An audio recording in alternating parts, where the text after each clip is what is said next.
Hello friends, MMT facts में आपका स्वागत है। हम लाते हैं देश और दुनिया से कुछ अमेजिंग फैक्ट्स। आइए शुरू करते हैं। भारत के चंद्रयान-3 मिशन के लॉन्च होने के बाद चंद्रमा की चर्चा चारों तरफ से होने लगी है।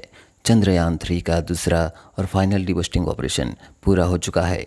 इसके बाद अब विक्रम लैंडर की चंद्रमा से न्यूनतम दूरी 25 किलोमीटर और अधिकतम दूरी 134 किलोमीटर रह गई है। अब 23 अगस्त को सफल लैंडिंग का हम सबको बेसब्री से इंतजार है।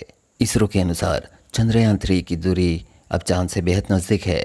चंद्रयान-3 की सॉफ्ट लैंडिंग 23 अगस्त बुधवार के दिन सुबह 6:04 पर होगी। आज हम आपको चंद्रमा की रोशनी से जुड़े कुछ रोचक तथ्य के बारे में बताते हैं। क्या आपको पता है कि धरती पर चांद की रोशनी कैसे पहुंचती है और कितना समय लगता है? हम आपको ऐसे ही कुछ सवालों के जवाब बताएंगे। अंधेरे में चमकने वाले चांद की अपनी कोई रोशनी नहीं है और आखिर चांद कैसे चमकता है? विज्ञान के मुताबिक सूर्य का प्रकाश चांद की सतह से टकराकर धरती पर पहुंचता है। इसकी वजह से रात में चंद्रमा चमकता है। चांद से कोई रोशनी धरती पर सीधे नहीं पहुंचती। सूर्य का प्रकाश चंद्रमा से परावर्तित होकर धरती पर पहुंचता है। इसकी वजह से ही चांद अभी चमकदार दिखता है। अगर मान लिया जाए कि चांद की रोशनी ही धरती पर आती है तो इसे पृथ्वी पर पहुंचने में कितना समय लगता है? क्या किसी को पता है? धरती से चंद्रमा 3,84,400 किलोमीटर दूर है। प्रकाश की गति 3 लाख किलोमीटर प्रति सेकंड होती है। चांद की रोशनी धरती पर 1.3 सेकंड में पहुंच जाती है।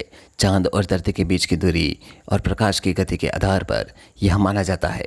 धरती से सूर्य की दूरी 14.96 करोड़ किलोमीटर है।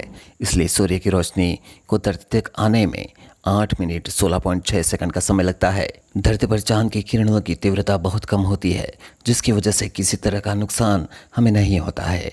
कई बार चांद के चारों तरफ इंद्रधनुष की तरह छल्ले दिखाई देते हैं। इसे हेलो रिंग कहते हैं, जिससे हमें किसी तरह का नुकसान नहीं होता है। कई बार चांद दिन में नजर आता है। आखिर ये खगोलीय घटना कैसे घटती है? चांद दिन में सूर्य का प्रकाश कम होने की वजह से नजर आता है।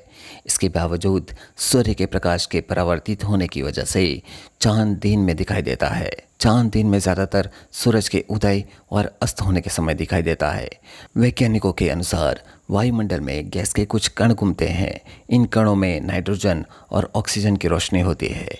इनसे छोटी तरंगें भी निकलती है जो नीले और बैंगनी रंग की होती है।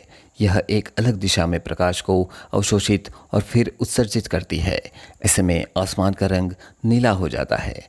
इससे सूर्य का प्रकाश कम हो जाता है और दिन में चांद दिखाई देता है। ऐसे ही कुछ अमेजिंग फैक्ट्स और जानने के लिए हमारे चैनल को सब्सक्राइब कीजिए, वीडियो को लाइक कीजिए और ज़्यादा से ज़्यादा शेयर कीजिए, जिससे हमें और एनर्जी मिलती रहे। तब तक के लिए जय हिंद।